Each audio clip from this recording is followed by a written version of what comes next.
This training video is for Part 13, Evaluate Communication Links. Create a new scenario with the default time period. Click Create a Scenario. Name the scenario STK Comms. Keep the default start time and keep the default stop time and click OK.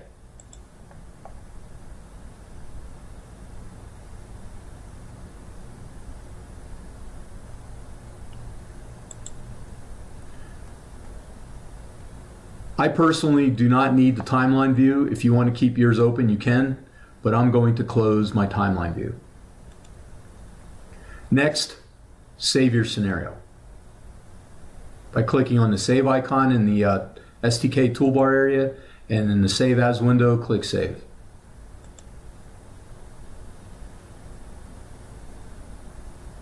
Model a ground site that will model a ground control station. I'm going to use a place object as my scenario object, insert default as my method, and click Insert. I like to give all my objects meaningful names, so I'm going to the object browser, right-click on your place object, select Rename, and call the place object Ground Station.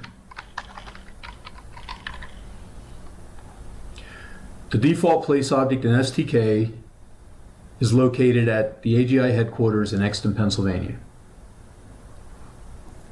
Next, we'll model a moving satellite that has visibility to the ground site. Return to the Insert STK Objects tool, select Satellite as your scenario object, use Orbit Wizard as your method, and click Insert. Keep the orbit type circular. Give the satellite a name such as ComSat. I'm going to change the RAN to ensure I have at least one pass over Exton, Pennsylvania, which is where AGI is located. So in the RAN, I'm going to change that value to -50 degrees. Anytime you're using the default units in STK, the easiest, fastest way to do this is highlight everything in that field and just type in the value. So in this case, I'm going to type in -50 and then hit the tab key, and STK will put in the default unit for you. Then click OK.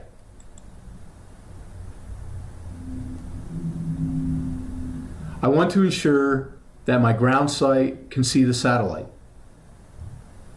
So I'm going to create an access report to determine how well my ground station sees the ComSat during the 24-hour period of my scenario. In the object browser, right-click on your ground station and select Access. This opens up the Access tool. At the top where it says Access For, you can see Ground Station because I right-clicked on the ground station and opened it in the object browser. I'm looking from the ground station to the satellite. In the Associated Objects list, select ComSat, and then in the Reports field, click Access. For my 24-hour period, I have a total of 8 accesses where my ground station can see the satellite and vice versa. Close the report and close the Access tool. Now, model a simple transmitter on the satellite that has a 2 GHz frequency and a 10 dBW EIRP. Return to the Insert STK Objects tool, select Transmitter as your object, define Properties as your method, and click Insert. In the Select Object window, highlight ComSat and click OK.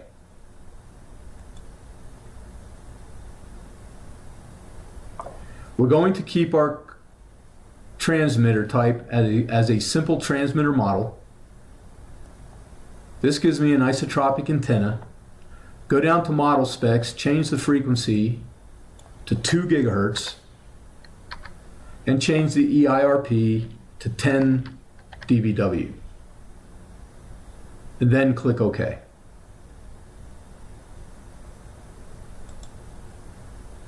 Next, we're going to model a 5-degree simple conic sensor on the ground site that is targeted towards the satellite. The reason we're doing this in STK is you can use the sensor object to act as a motor, as some sort of servo motor that can dongle an attached antenna to follow a targeted object, in this case a satellite. So return to the Insert STK Objects tool, select Sensor as your object, define properties as the method, and click Insert. In the Select Object window, highlight Ground Station, and then click OK. Leave the sensor type as a simple conic, change the cone half angle to 5 degrees. We're simply going to use the sensor view, the field of view, as situational awareness of where the sensor is actually pointing towards, which again will be the satellite. Browse to the basic pointing page, change the pointing type to targeted, and in the available targets list, select ComSat, click the right arrow, and move ComSat over as your assigned target. And then click OK. In the object browser, rename the sensor Motor.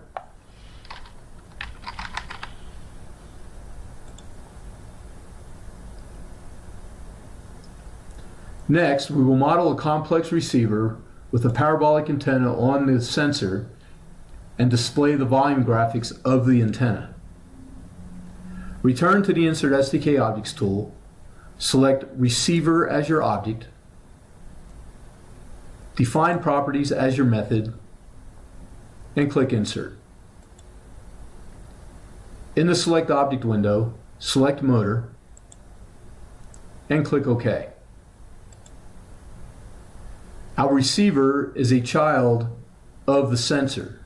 Therefore, the sensor is pointing at the satellite, therefore the receiver's antenna will also point at the satellite. We're going to change our receiver model by clicking on the ellipsis button and selecting Complex Receiver Model and clicking OK.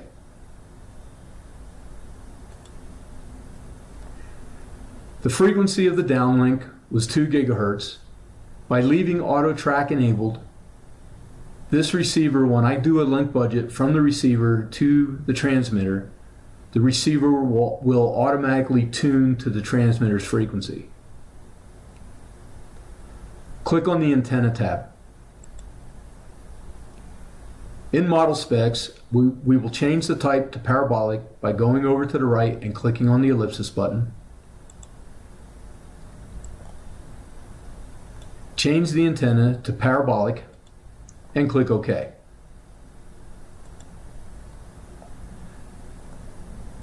Go up to the diameter field and change the diameter of the parabolic antenna to 0.5 meter. So we will have a 1/2 meter dish. Click Apply.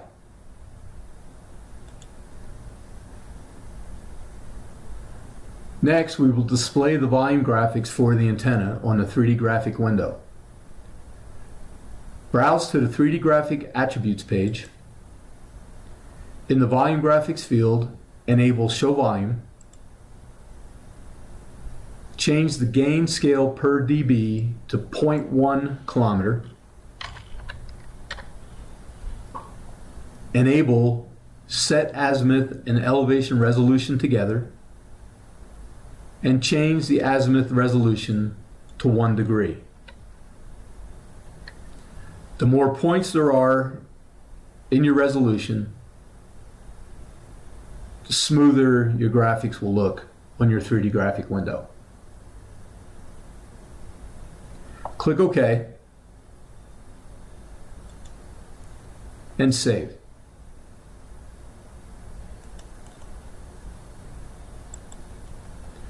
Let's do an access from the transmitter to the receiver. So right click on the transmitter in the object browser and select access. In the associated objects list, expand ground station and then expand motor. Select your receiver. Go over to the reports field and click access. I'm going to use this so I can quickly view my volume graphics that we created during our last step. So in my first access, on the start time, right click on that start time, select start time, and then select set animation time. And if you look in the animation toolbar, your animation time is exactly the same as the start time for this particular access. Bring your 3D graphic window to the front. Go up to the object browser, right click on ground station, and select zoom to. If you're using Terrain Server and you have Bing Maps, give it time to render. And I want to see my volume graphics, so I'm going to fast forward a little bit, well, step forward a little bit to get my volume graphics out of the dirt. So to do that, I'm going up to the animation toolbar and I'm going to step forward multiple times till I get my axis up a little bit so I can see the volume graphics of my receiver antenna.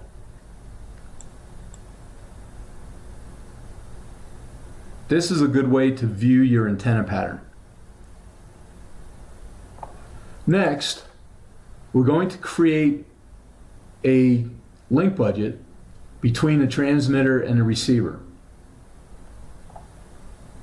So return to the Access tool by clicking on the Access tab at the bottom of your screen. Access 4 should still show the transmitter. In the associated objects list, you should still have the receiver selected. And go over to the reports field and click link budget.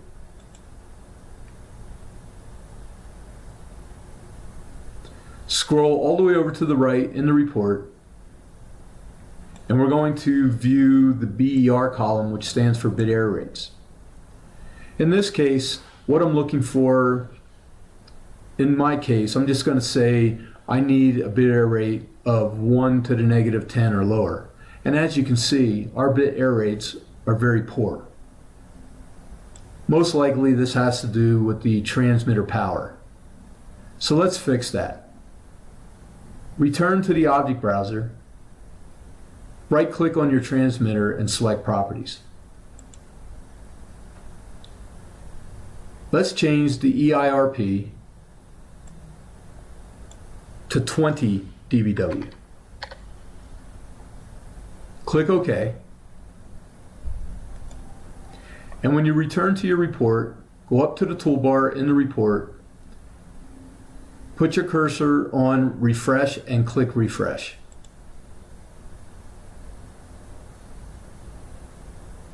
And if you look at your BERs, they've improved somewhat. They're still not great, but at least it gives you an idea of what your problem was. You didn't have enough power. We can run this report with a finer time step. So for instance, I can go up here to the step value and change that to 30 seconds. And then make sure you have your cursor in that field and click enter. And that will refresh your report and show you your link budget every 30 seconds.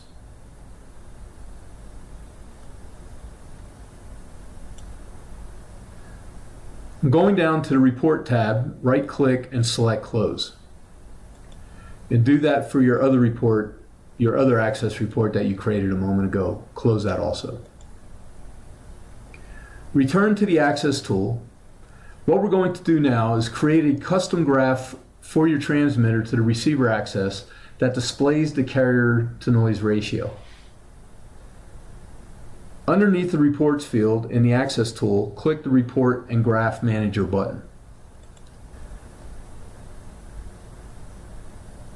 What we're going to do is we're going to create a custom graph. So in the My Styles field, select that, and then go up to the toolbar area and click Create New Graph Style. Let's name this new graph style CN for Carrier to Noise, and then click the Enter key. This will take you to the properties of this new graph. On the left are your providers. There's a lot of providers in STK, so sometimes it's easier to filter out and look for the provider you want to use in your report or your graph. So up here on the filter line, I'm going to highlight the asterisk and get rid of that. And then I'm going to type in C over N, C slant bar N, and then click the filter button. Now I only have 3 providers to look through. I'm going to start with link information, expand link information, and scroll down till you find C over N. Select C over N, come up to the Y-axis field and click the right arrow and move C over N into your Y-axis. Go down to OK, click OK. And now if you look in the My Styles field, you can see your new graph. Select CN and then click Generate. When you're doing graphs in STK, sometimes you might want to sample your data more to make a nicer looking graph or to see more information in the graph. In this case, what we will do is go up to the graph step and change that to 1 and then hit enter. And it just gives you slightly more information. A lot of other times in STK when you're doing graphs, 60-second graphs will give you jagged lines, where if you change the step size to 1, you'll see rounder, nicer looking lines. It just depends on how much data you want to see in your graph. Close the graph. Close the Report and Graph Manager. Close the Access tool and save your scenario.